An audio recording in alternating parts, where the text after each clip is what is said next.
Bon dimanche, mesdames et messieurs, fidèles téléspectateurs de Canal Congo Télévision, amis de l'École du Changement. Une fois de plus, nous nous retrouvons avec notre confrère Pascal Oudjé. Il n'a en tout cas plus à présenter, journaliste professionnel. Il est aussi actuellement conseiller en communication auprès du vice-premier ministre, ministre de l'Intérieur Daniel Asselo.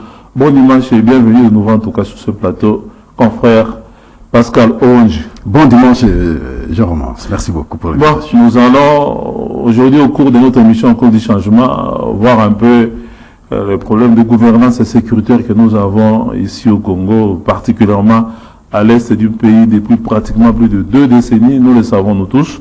Aujourd'hui, une partie en droit du territoire est occupée par les terroristes du M23 qui sont les bras séculiers de l'armée rwandaise au Congo. Et ça dure en tout cas depuis pratiquement quelques mois. Et aujourd'hui, le chef de l'État a lancé un message de rassemblement, un message de mobilisation générale. Il y a eu des réactions favorables dans la classe politique, dans la société civile. Il y en a qui disent oui, mais en posant de conditions. Nous allons voir tout ça en tout cas avec Pascal Oudjé. Mais on va démarrer cette émission avec aussi un problème qui risque en tout cas de perturber l'ordre social. C'est ce qui se passe au niveau de l'Ocobank.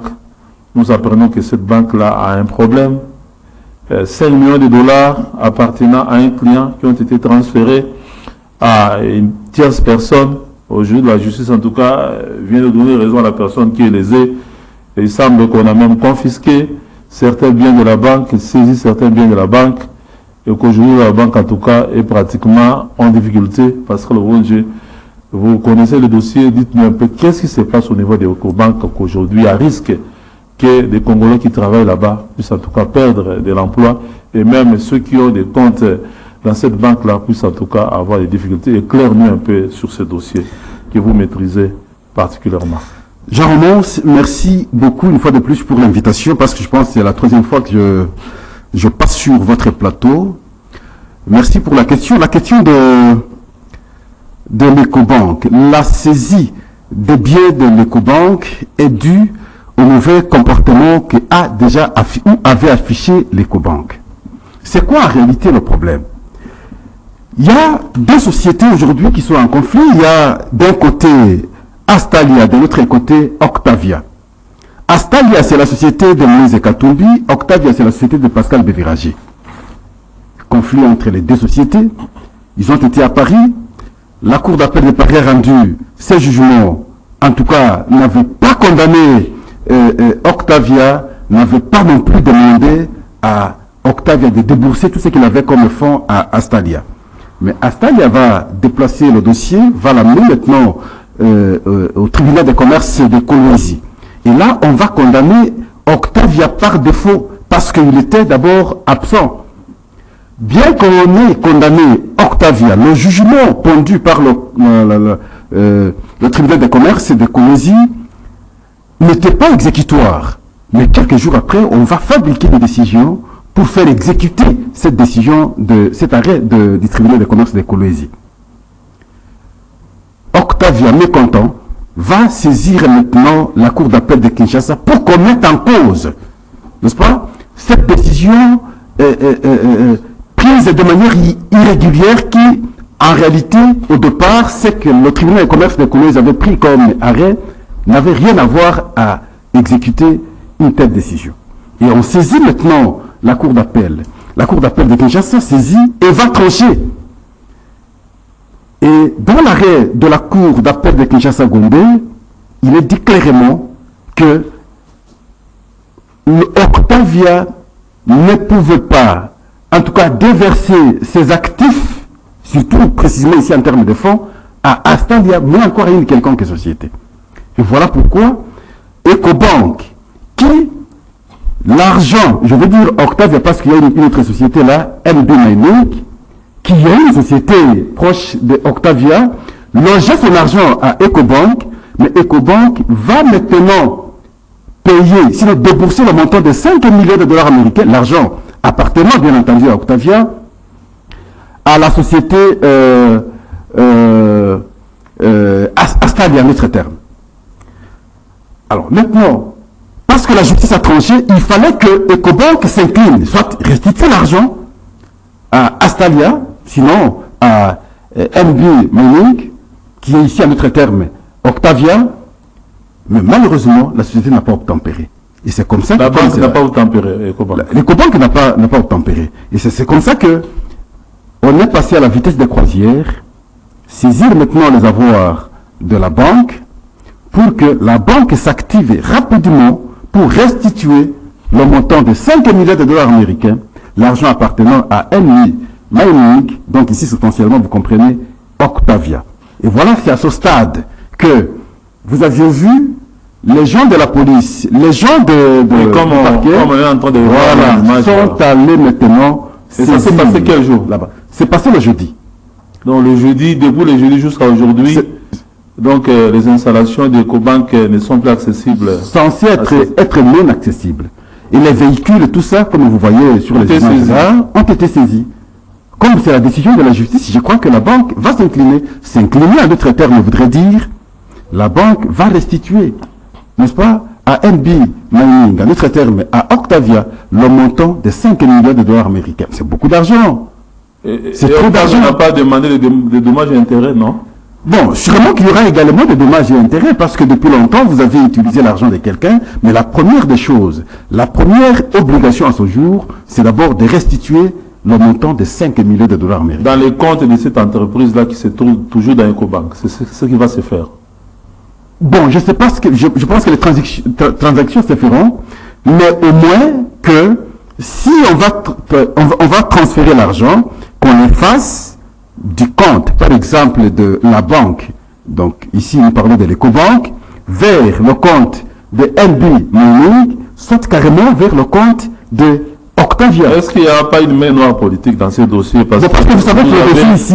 Vous savez, nous tous, nous savons que M. Pascal est pratiquement en conflit avec M. Moïse Katumbi Chapwe, qui est le président d'Ensemble pour la République, qui n'est pas vraiment très en odeur de sainteté avec l'actuelle majorité. Est-ce que quelque part là, il n'y a pas une main noire pour mais qui a bénéficié pencher du côté de Moïse Katumbi? Qui a bénéficié de l'argent? Mais c'est les sociétés de Moïse Katumbi. Si Ecobank a sorti l'argent, il a sorti l'argent pour les sociétés de Moïse Katumbi. Sur base d'une décision judiciaire. Et alors qu'il y avait une décision judiciaire qui mettait en cause cette fausse décision fabriquée sous prétexte qu'on voulait exécuter, c'est que le tribunal de commerce de Kolwezi avait pris comme arrêt alors que cet arrêt-là n'était pas exécutoire. Et donc ici, c'est les sociétés de Moïse Katumbi qui ont bénéficié les 5 millions de dollars américains en question. Et on reproche maintenant à la banque d'avoir posé un tel acte alors que la justice dit à la société, enfin à la banque, la décision qu'on vous a brandie là, elle est fausse, elle n'est pas fondée du fait que l'arrêt du tribunal de commerce n'était pas exécutoire. Et moi, n'est-ce pas, la cour d'appel de Kinshasa-Gombe, je vous dis que j'ai mis en cause, par conséquent, l'argent que vous détenez, vous, la banque, appartient à... Est-ce que le problème, ce n'est pas aussi les tribunaux de commerce qui auraient peut-être aussi induit... Effectivement. Est-ce qu'au-delà des sanctions qu'on pourrait prendre contre la banque, comme aujourd'hui, vous nous informez, on voit en image que les biens de la banque sont saisis, est-ce qu'on ne va pas aussi poursuivre, par exemple, ceux qui ont pris ces décisions, que vous qualifiez de fausses, au niveau du tribunal de commerce de Lubumbashi? Oui, le problème, ce n'est pas au niveau du tribunal de commerce. Parce que le tribunal de commerce, quand il a pondu son arrêt, il a dit clairement dans ses dispositions que l'arrêt n'était pas exécutoire. Le problème, c'est à ceux qui ont fabriqué une décision d'exécution après que le tribunal ait prononcé son arrêt. Et on va fabriquer une telle décision après pour faire comprendre à la banque que Octavia devrait maintenant déverser à Astalia le montant de 70 milliards de dollars américains. Et alors que c'est faux.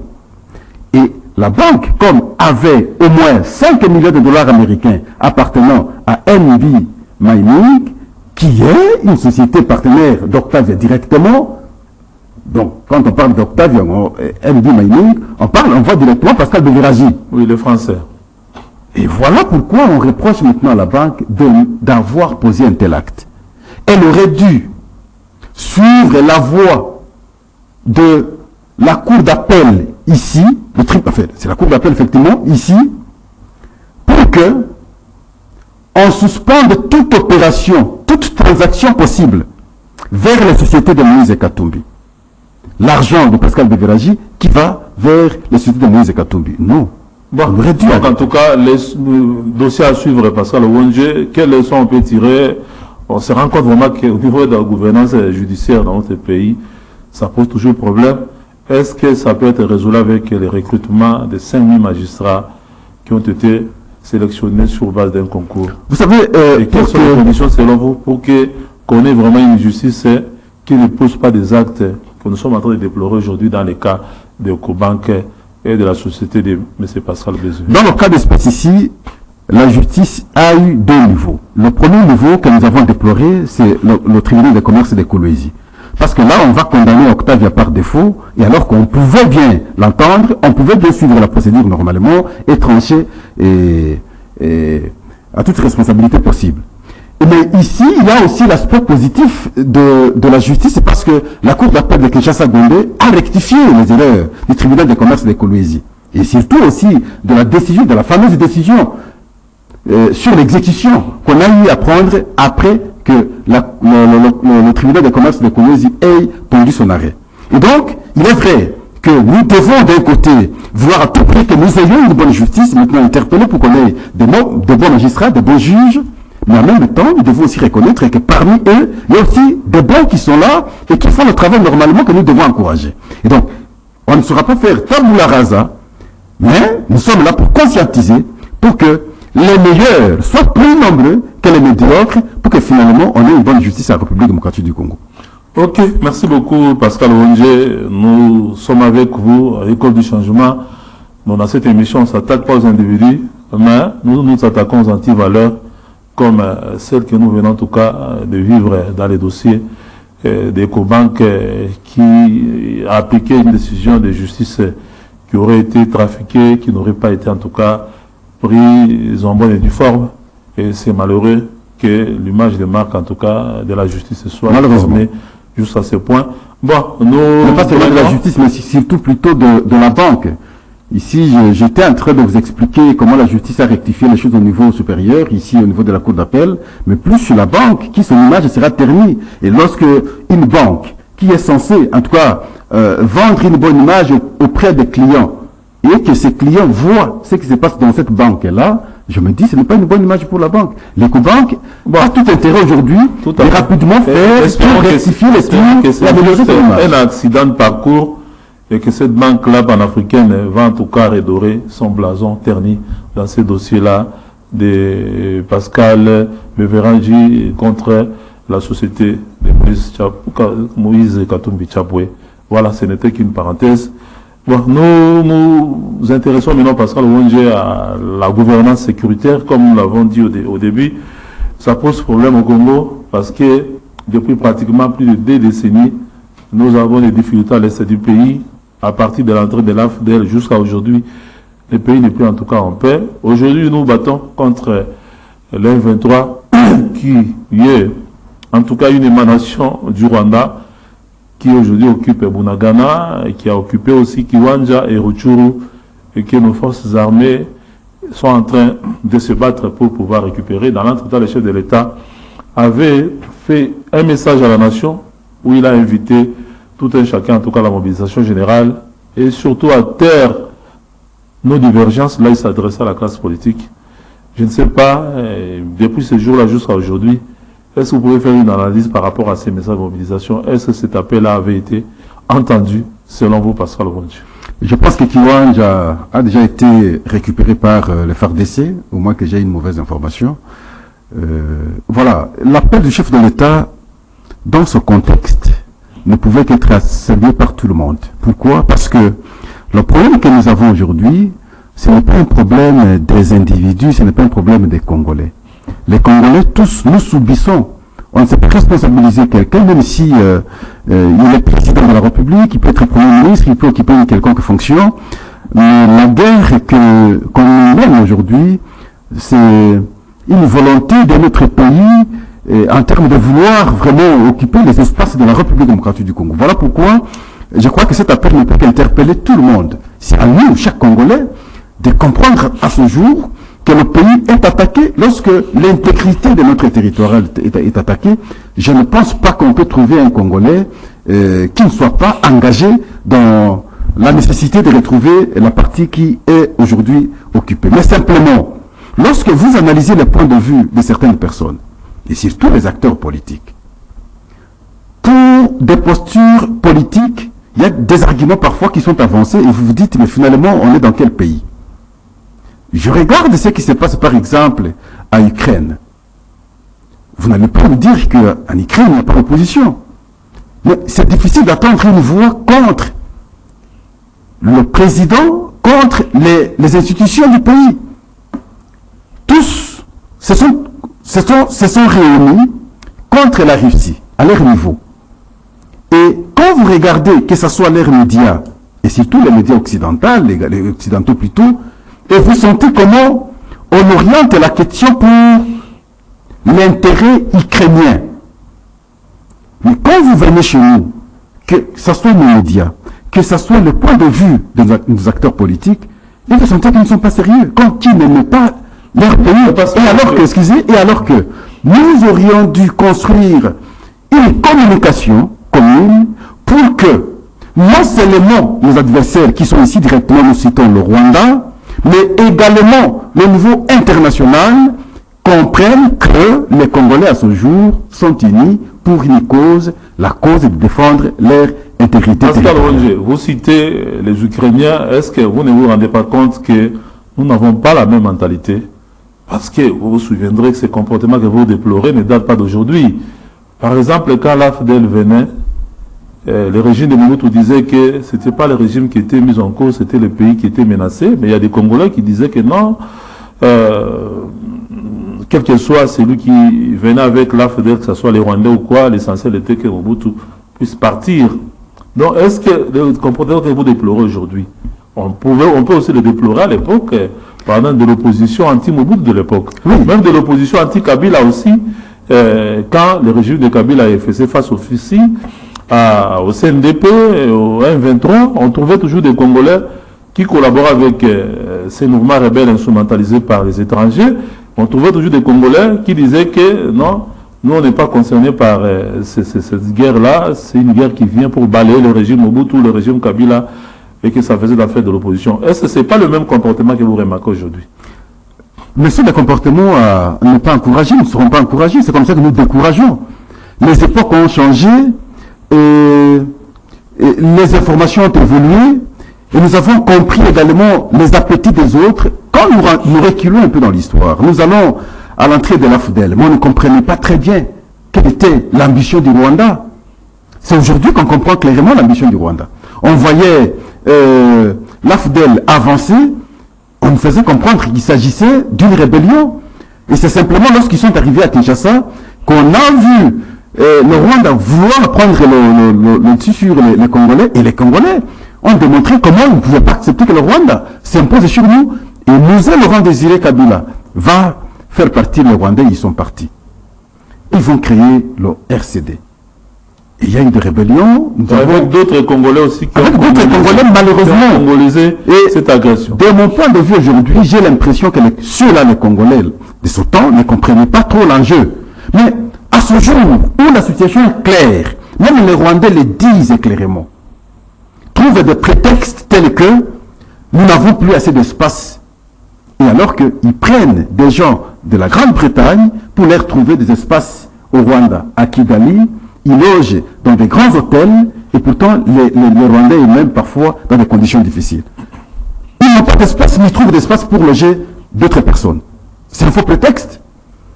Il faut comprendre au niveau international qu'il s'agit d'un conflit congolo-congolais.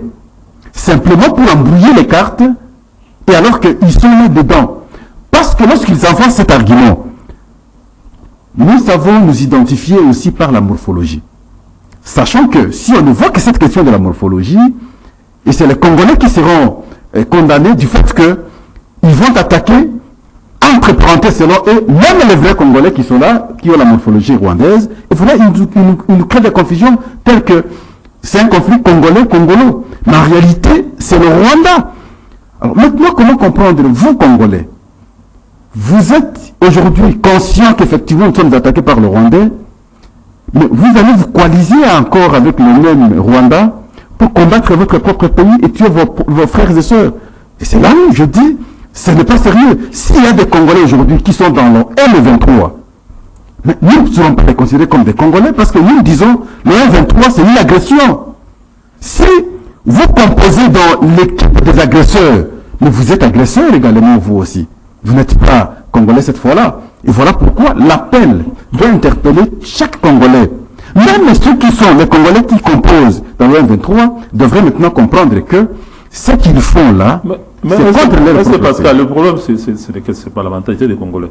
Est-ce que les Congolais qui seraient dans les M23, les familles Ngoma et les autres, est-ce qu'ils croient que les Congolais d'aujourd'hui sont aussi naïfs que les Aïrois de l'époque de l'AFDEL ou les Congolais de l'époque du RCD? Pour, par exemple, s'embarquer dans un mouvement qui travaille contre leur propre pays. La situation a largement évolué. Comment ils peuvent croire que les Congolais d'aujourd'hui sont restés le même, les Congolais naïfs? Voilà, les Congolais on n'est pas naïfs. Qu'on soit à l'époque de Nkunda Batouare, avec le CNDP, qu'on soit avec la première vague de M23, qu'on soit avec le M23 aujourd'hui, ils ont un prétexte qu'ils trouvent toujours, le retour des réfugiés.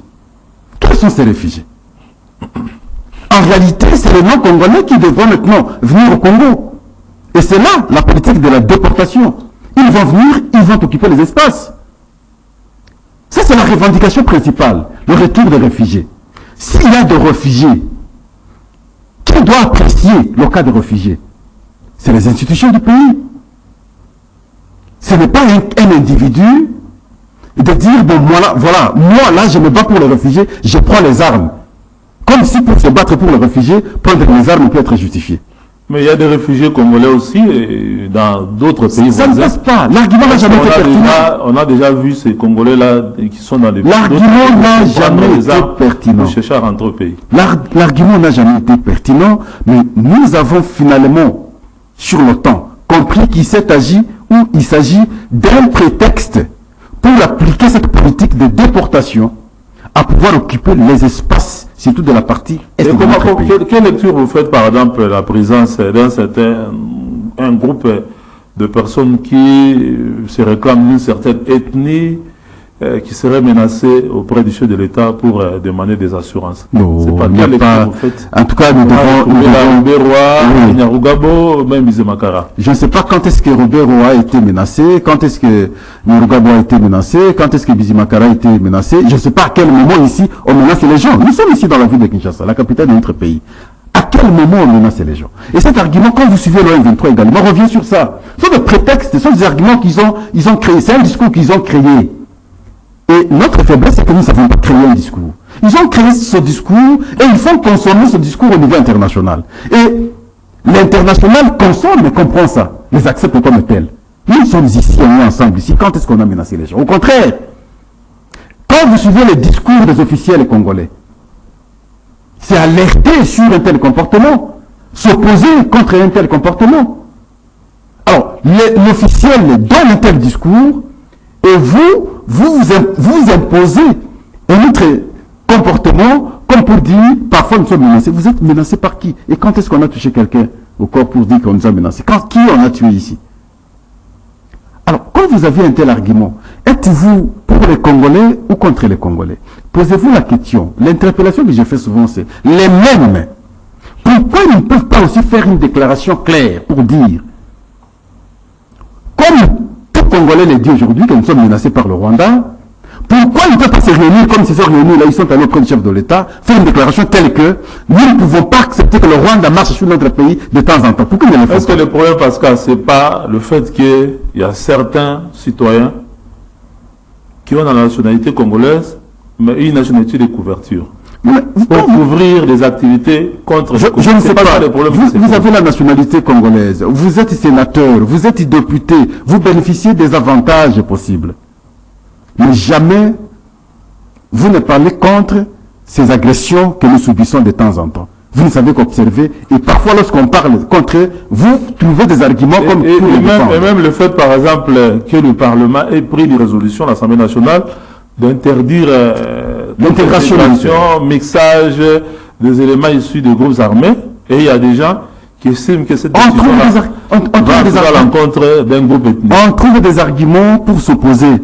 Et alors que ici, bon, on ne peut pas nous imposer un certain comportement que nous, Congolais, n'avons pas. Jusqu'ici, j'en renonce. Est-ce que ceux qui vous suivent de temps en temps connaissent votre tribu? Ceux qui me suivent, moi, de temps en temps, connaissent ma tribu. Les Congolais n'ont pas besoin de connaître les tribus des uns et des autres. Notre identité, c'est être Congolais, point barre. Mais lorsque certains commencent à réclamer une identité particulière pour qu'ils soient protégés, cela voudrait dire quoi?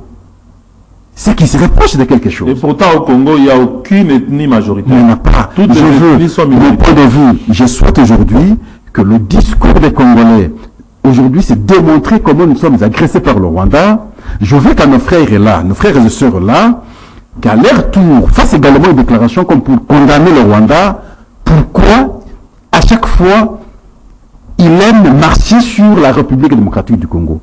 S'il a fait dans le passé, qu'ils comprennent à ce jour que nous n'allons pas continuer à accepter, et ça doit s'arrêter. Pascal Ouange, est-ce que le problème, c'est pas aussi nous les Congolais? Je venais là ce matin de suivre une vidéo de feu Chungu Wemba Dio, l'artiste et musicien Papa Wemba, paix à son âme, qui nous a quittés, qui ne comprenait pas qu'un petit pays comme le Rwanda, avec un nombre d'habitants peut-être qui ne dépasserait même pas celle de la ville de Kinshasa, puisse mettre comme ça en difficulté tout un pays. Et pourtant, les Congolais se mobilisaient tous. Le Rwanda ne peut pas faire le poids. Est-ce que le problème, ce n'est pas aussi nous? Bien qu'étant géographiquement grand, démographiquement grand, mais c'est comme si sur le plan géopolitique, nous sommes des nains. Ce n'est pas ça notre problème. Ils ont eu le temps de réfléchir sur la question. Ils ont eu le temps de monter des stratégies. Et ils ont eu le temps de nous infiltrer. La fois passée, je crois que sur le même plateau avec vous, j'évoquais la question des infiltrations. Ils nous ont infiltrés à tous les niveaux, que ce soit au niveau militaire, que ce soit au niveau policier, que ce soit au niveau de la sécurité interne, que ce soit au niveau de la population. Ils nous ont infiltrés, ils nous ont compris.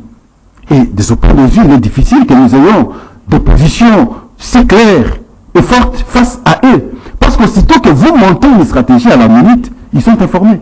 Et voilà pourquoi il était difficile que nous soyons forts.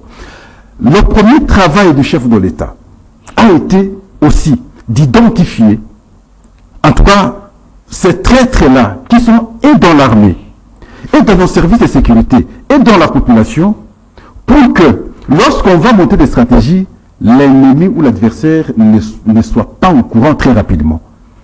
Est-ce que c'est parfait aujourd'hui? Je dis non, ce n'est pas encore parfait.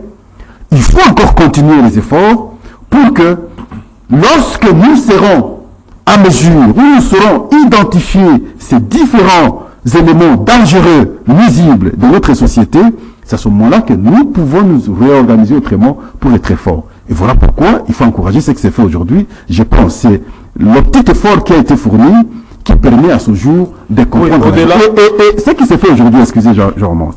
Si on parvient à ce jour à gagner ce que nous avons aujourd'hui comme guerre, je parle de la guerre, si on gagne cette guerre, ce sera une solution définitivement trouvée.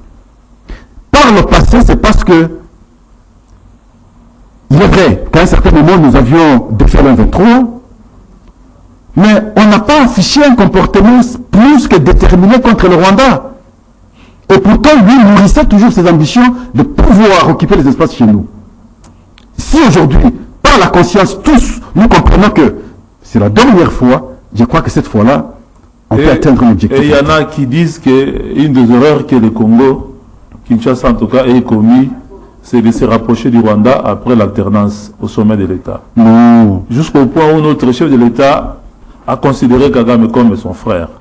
Mais je crois que ça a été une bonne stratégie parce que on ne peut pas ne pas avoir de relations avec le Rwanda. C'est un pays avec lequel nous resterons éternellement voisins. Les gens d'ailleurs vont plus loin pour dire aussitôt élu, il est allé ressusciter le 23 qui a été déjà défait. Les gens ont oublié que on va signer l'accord de Kampala entre la République démocratique du Congo, je vais prononcer le gouvernement de la République démocratique du Congo, et le M23 le 11 novembre 2013. On signe cet accord. Dans cet accord, il y a des dispositions dangereuses. J'en romance. Des dispositions très dangereuses.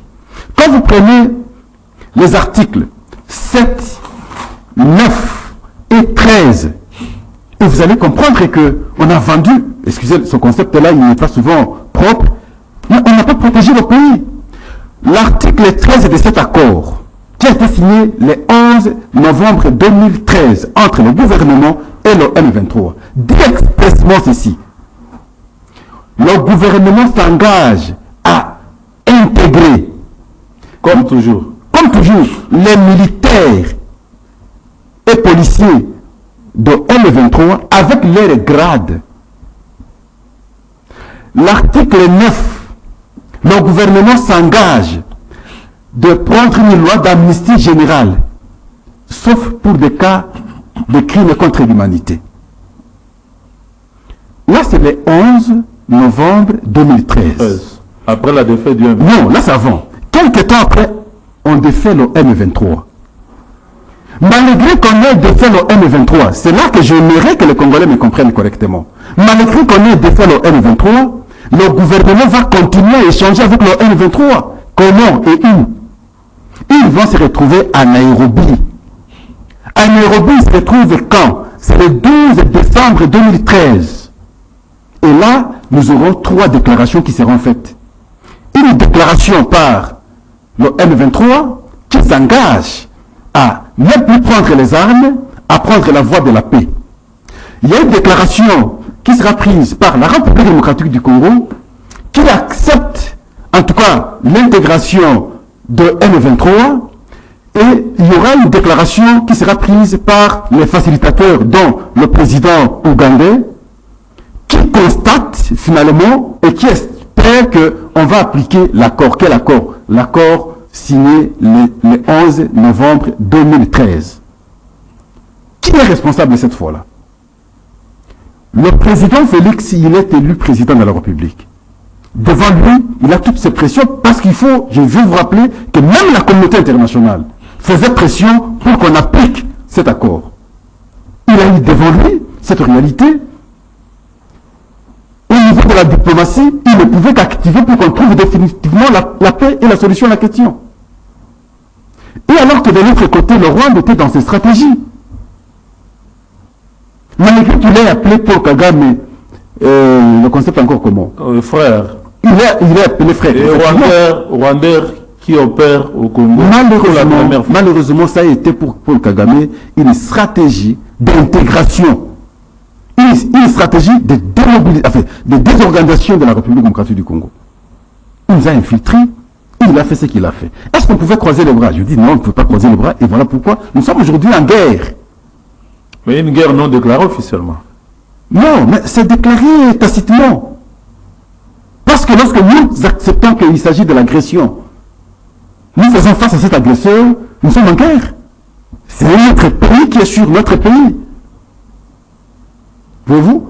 Et donc, il n'a pas incombé la faute au chef de l'État dans ses différentes démarches depuis qu'il est président de la République aujourd'hui. Mais ici, nous devons en même temps reconnaître qu'il y a eu des déclarations en termes d'accords qui ont été signés après que le M23 ait été défait. Qui avait signé ces déclarations? Ce n'était pas le régime actuel, c'était le régime passé. Posez la question à Lambert Mende, il est mieux placé pour vous expliquer parce que ces déclarations sont encore là. Posez la question à l'ancien ministre des Affaires étrangères, Raymond Tshibanda. C'est lui qui pilotait la délégation de la République démocratique du Congo. À l'époque, je vois mon vieux, paix à son âme, Christian Badi-Bangui, qui était au Parlement, qui a fait partie, n'est-ce pas, de la délégation de la République pour participer à ces accords. Mais je constate surtout, de notre côté, nous journalistes, qui, en principe, allions être à mesure de rappeler rapidement et facilement l'histoire, mais parfois, nous consommons, nous constatons, nous ne savons pas retracer ce qui s'est passé pas très longtemps, il y a à peine 5 ans. Maintenant, les actions que nous menons contre cette agression, nous faisons appel aujourd'hui aux troupes de l'Eastern African Community. Il y a déjà des Kenyans qui sont sur place ici. Parce qu'à l'ONG, la MONUSCO, une force multinationale qui comprenait aussi des troupes africaines, même kenyanes, en tout cas n'a pas pu nous aider à défaire tous ces groupes armés, y compris l'M23. Si vous croyez vraiment qu'on peut faire confiance aux troupes kenyanes pour pouvoir atteindre les résultats que la force multinationale n'a pas pu atteindre. La MONUSCO, d'abord, il faut exclure, parce que vous avez suivi le point de vue du secrétaire général des Nations Unies, lorsqu'il démobilisait d'ailleurs les militaires au front, et comme pour dire, on ne sera pas en mesure de faire face au M23 parce qu'ils ont des équipements, c'est comme ça qu'il avait dit à notre terme. Il a dit que la MONUSCO n'est pas en mesure. Donc, nous ne pouvons plus espérer à la MONUSCO. Est-ce qu'on doit faire totalement confiance à cette force des pays africains qui se déploient à ce jour? Je dis oui et non. Je dis oui parce que, avec présomption, si ils seront là pour nous aider, ça peut être possible. Je dis non, simplement parce que je vois, de l'autre côté, il y a des anglophones. Je crois le seul pays francophone qui est parti, c'est nous, et je crois Burundi, quelque chose comme ça. Les autres sont des pays anglophones.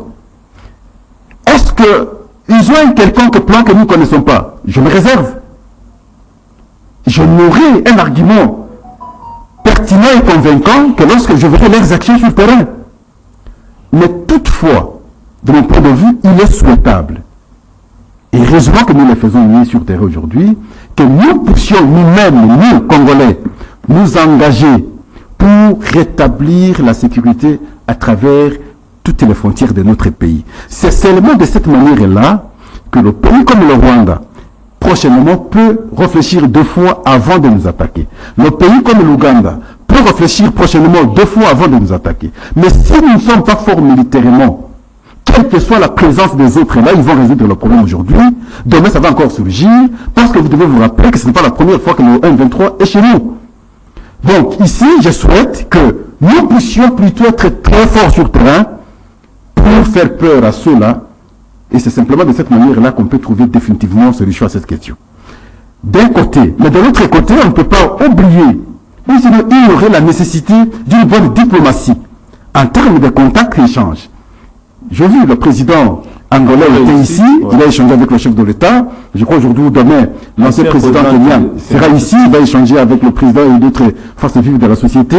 Et sûrement que ils vont comprendre la position de la République démocratique du Congo. Ils ont été au Rwanda, ils ont été ailleurs, ils ont compris. Et on pourra cette fois-là, en échange, et voir aussi d'un côté comment faire la question. On est en train de chuter, Pascal Ouanje, pour la réussite de cette mobilisation décrétée par le chef de l'État. Faut-il pas, par exemple, décrisper le climat politique? Parce que vous croyez que Jean-Marc Abound, le député national, président de la CH, qui est en prison, Jimmy Kitenge du PPRD en prison pour des délits d'opinion, est-ce que ce genre d'opposants dans leur groupe, ils peuvent en tout cas accepter, répondre à cet appel tant que certains de leurs membres ou sociétaires se retrouvent comme ça en prison? N'exagérez pas. Et même par exemple, Martin Fayulu qui devrait être accueilli aujourd'hui dimanche, même une marche de soutien au FARDC interdite par le gouverneur de la ville de Kinshasa. Est-ce que ce genre d'acte, par exemple, ne peut pas aussi être un frein pour la réussite de la mobilisation lancée par... N'exagérons pas. Par là. On ne vit pas dans un paradis où on n'aura pas en prison de reprochés et condamnés par la justice et qui se retrouveraient en prison. Non, on n'est pas dans une telle société. Donc dans chaque société, lorsqu'il y a des déviances, il faut encourager qu'on réprime aussi les déviances. Mais vous faites une proposition qui peut être appréciée, mais je ne pense pas que de l'air sorti, qu'on peut facilement trouver solution à la question que nous avons aujourd'hui. Question d'observer le comportement. Il y a d'autres hier qui étaient en prison. Le chef les a facilité la sortie. Je vais prendre le cas ici de Franck Diongo. Aussitôt sorti, suivez les points de vue aujourd'hui. Mais plus qu'un chien méchant. Et pourtant, il voulait hier avoir ce climat dans le pays comme vous aviez souhaité, comme vous le dites là. Si nous avons un comportement Des gens qui ne changent pas, comme chez moi on dit, un coq né avec un bec courbé, quel que soit le temps qu'il passera, son bec ne changera pas. Si on a un tel comportement, je me pose la question, ça pourrait servir à quoi? Si des gens peuvent sortir, aussitôt sortir, s'engager dans la voie de retrouver la paix, dans l'ensemble, dans l'unité, c'est une bonne chose. Mais souvent, l'expérience nous fait voir que souvent, nous avons des comportements, souvent des déclarations de ceux qui sont encore libres. Comme si on retrouve la paix aujourd'hui, c'est à l'actif de Tshisekedi, alors ce n'est pas important, mieux vaut qu'on les mette devant un fait accompli, donc qu'ils subissent. Il y a des gens qui, à travers leur langage, vous sentez que c'est comme ça. Est-ce que vous n'avez pas l'impression aussi que ce que vous reprochez à l'opposition, on peut aussi le reprocher à ceux qui sont au pouvoir, qui se comportent de la même façon que les anciens pouvoirs aussi? Mais ce que nous disons ici, pour arrogant, comportement, vous savez, moi j'évoque toujours la pensée d'Héraclite et d'Éphèse. Tout coule, tout passe, rien ne demeure. Ceux qui sont au pouvoir aujourd'hui, vous concluez par là, Pascal. Ceux qui sont au pouvoir aujourd'hui ont tout intérêt d'avoir un comportement qui mettrait tout le monde d'accord pour l'intérêt suprême ici, le pays. Parce que aujourd'hui c'est leur tour, ils sont au pouvoir, demain ce sera le tour des autres. Ça c'est ce que je demande chaque fois, surtout à les acteurs politiques. Mais simplement je constate un fait. Qu'on soit à l'opposition, qu'on soit au pouvoir, je me rends compte que c'est la classe politique chez nous qui pose problème. Sur cette question de la guerre que le Rwanda nous impose, je ne pouvais pas, moi, imaginer qu'on trouverait des arguments contradictoires à la nécessité de nous mettre tous ensemble. Et c'est là où je dis c'est déplorable. À ce jour, chaque acteur politique n'aurait que appuyer ce que le chef de l'État a donné comme orientation en termes de nécessité à pouvoir nous unir et trouver solution à la question.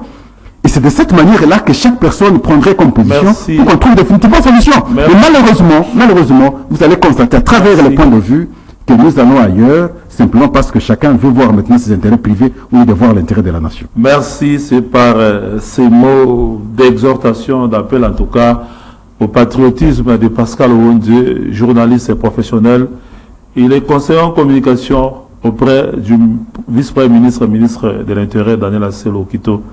Avec lui, en tout cas, nous avions passé des moments d'analyse sur des questions de société, sur la gouvernance judiciaire avec les cas d'Ecobank qui a des difficultés avec la justice, et aussi la gouvernance sécuritaire avec les 23 qui travaillent en tout cas sous la bannière du Rwanda. Merci d'être passé, Pascal Ouondié. Merci à l'équipe technique qui nous a conduit pour que vous puissiez en tout cas nous suivre chez vous. Merci. Et nous allons nous retrouver dimanche prochain pour notre numéro de votre émission dans notre cas. Restez branchés sur le programme de Canal Congo Télévision, votre chaîne. Bye et à la prochaine.